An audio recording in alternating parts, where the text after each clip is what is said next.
हमारे खुदावंद यीशु की अंजील मुकद्दस यूहन्ना के मुताबिक उसका 15वां बाब 12 से 17 आयत तक। उस वक्त यीशु ने अपने शागिर्दों से कहा, मेरा हुक्म ये है कि जैसे मैंने तुमसे प्यार किया है तुम भी एक दूसरे को प्यार करो।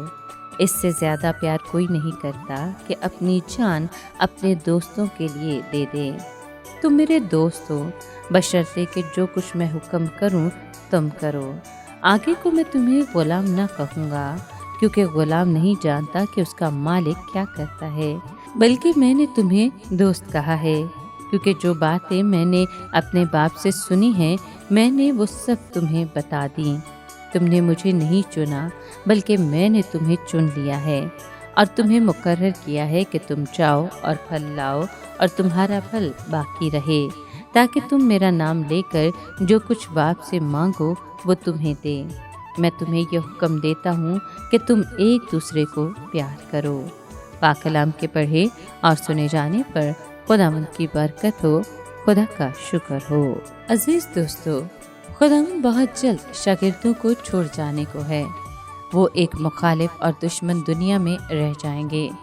जब कशीदगी में इजाफा होगा तो ख़तरा होगा कि शागिर्द एक दूसरे के मद्दे मुकाबिल आ जाएं और आपस में मुकाबला शुरू हो जाए। इसलिए खुदावंद ये मुस्तकिल हुक्म देता है कि जैसे मैंने तुमसे मोहब्बत रखी तुम भी एक दूसरे से मोहब्बत रखो। उनकी बाहमी मोहब्बत इस नौयत की होनी चाहिए कि वो एक दूसरे के लिए जान देने को तैयार हों। जो लोग ऐसा करने पर आमादा होते हैं वो एक दूसरे से लड़ते झगड़ते नहीं।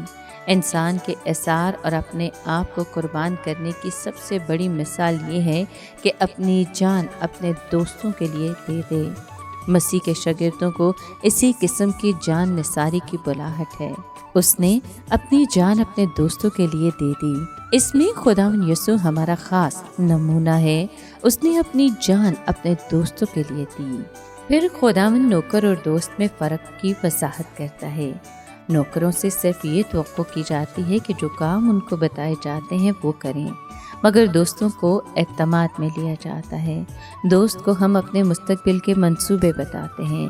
दोस्त को राज़ों में शरीक किया जाता है। उसने उनको अपने जाने के बारे में, रूहुल कुद्दुस के आने के बारे में और इसी असना में अपने मुतालिक उनकी जिम्मेदारियों के बारे में बताया था। यीशु ने उनको याद दिलाया कि मैंने तुम्हें चुन लिया।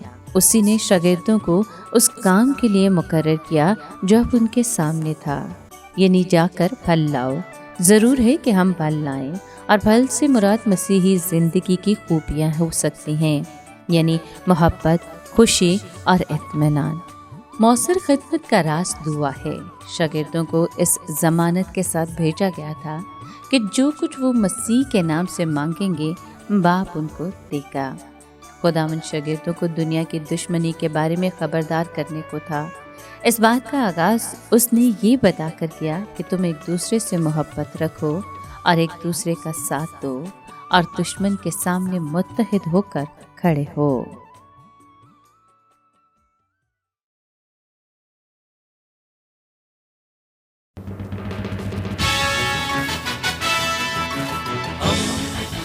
दोस्ती का पैगंबर, रेडियो वेरितास एशिया।